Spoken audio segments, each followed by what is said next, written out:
आज हम जानेंगे अजीत डोभाल की कहानी, जो भारत के राष्ट्रीय सुरक्षा सलाहकार हैं। उनकी यात्रा उत्तराखंड के एक छोटे से गांव घीड़ी से शुरू होती है। उनके पिता भारतीय सेना में अफसर थे, जिससे देश सेवा का जज्बा उन्हें विरासत में मिला। डोभाल ने अजमेर के मिलिट्री स्कूल में अनुशासन और देशभक्ति सीखी, फिर आगरा विश्वविद्यालय से अर्थशास्त्र में स्नातकोत्तर किया। ज्यादातर लोग सुरक्षित नौकरी चाहते थे, लेकिन डोभाल का सपना बड़ा था, देश की सेवा। 1968 में वो आईपीएस बने, केरल कैडर मिला और जल्द ही अपनी असाधारण प्रतिभा से सबका ध्यान खींचा। उनकी तेज नजर और शांत रहने की कला ने उन्हें इंटेलिजेंस ब्यूरो तक पहुंचाया, जहां उन्होंने जासूसी की बारीकियां सीखी। डोभाल ने पूर्वोत्तर और पंजाब में उग्रवाद से निपटने में अहम भूमिका निभाई और मैदान में उतरकर काम करने की अपनी खासियत से भारत का जेम्स बॉन्ड बन गए। कहानी शुरू होती है एक रहस्यमयी रात से, जब अजीत डोभाल छाया की तरह पाकिस्तान की गलियों में कदम रखते हैं। उनके चेहरे पर गंभीरता, आंखों में सतर्कता, हर कोना खतरे से भरा है। अगले 7 साल तक डोभाल पाकिस्तानी नागरिक के रूप में भीड़ में ऐसे घुल मिल जाते हैं जैसे वे वहीं के हों। उनकी असली पहचान एक गहरा राज बन जाती है। हर दिन, हर पल उन पर मौत का साया मंडराता रहता है।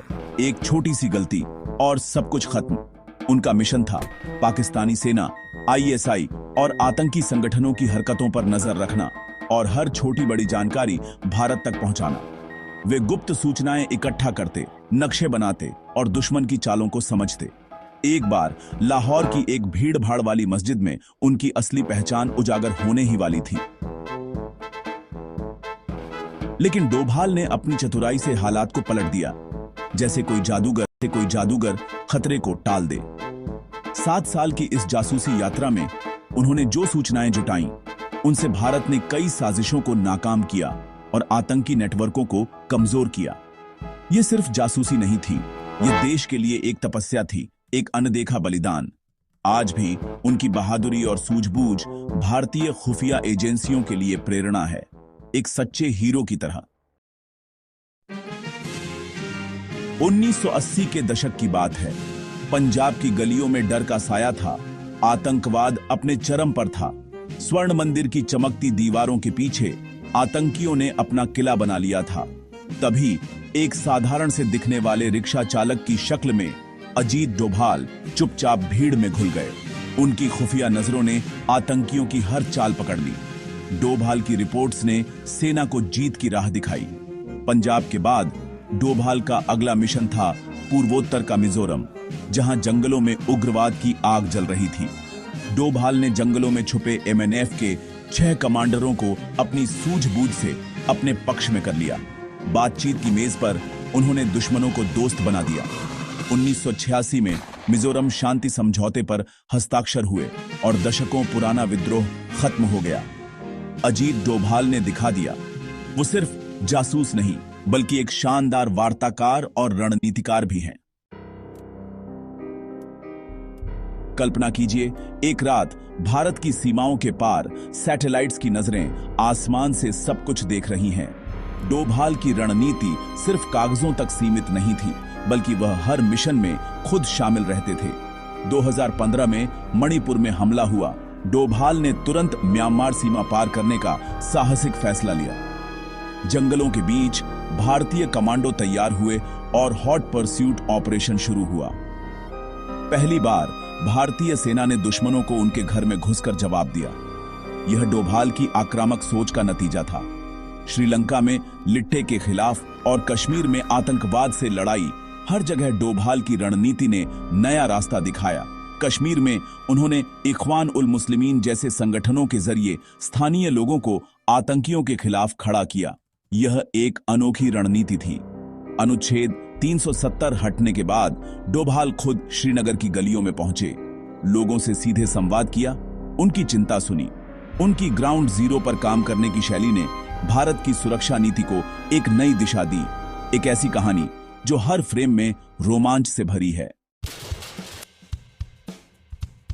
2014 में जब मोदी सरकार ने अजीत डोभाल को राष्ट्रीय सुरक्षा सलाहकार नियुक्त किया, तो भारत की सुरक्षा नीति में एक बड़ा बदलाव आया। डोभाल डॉक्ट्रिन के तहत भारत ने रक्षात्मक नहीं बल्कि आक्रामक रक्षा की नीति अपनाई। अब भारत सिर्फ जवाब नहीं देता बल्कि हमले की जड़ तक पहुंचता है। एनएसए बनने के तुरंत बाद डोभाल ने इराक में बंधक बनी 46 भारतीय नर्सों को सुरक्षित वापस लाने का मिशन खुद संभाला। उनकी रणनीति और सूझबूझ से सभी नर्सें सुरक्षित लौटी। यह उनकी नेतृत्व क्षमता का प्रमाण था। डोभाल ने सुरक्षा एजेंसियों के बीच तालमेल बढ़ाया और मल्टी एजेंसी सेंटर को मजबूत किया। उन्होंने सुनिश्चित किया कि हर जरूरी जानकारी सही समय पर सही जगह पहुंचे। 2016 की एक रात उरी में हमला होता है। देश की धड़कनें तेज हो जाती हैं। डोभाल की आक्रामक नीति की असली परीक्षा शुरू होती है।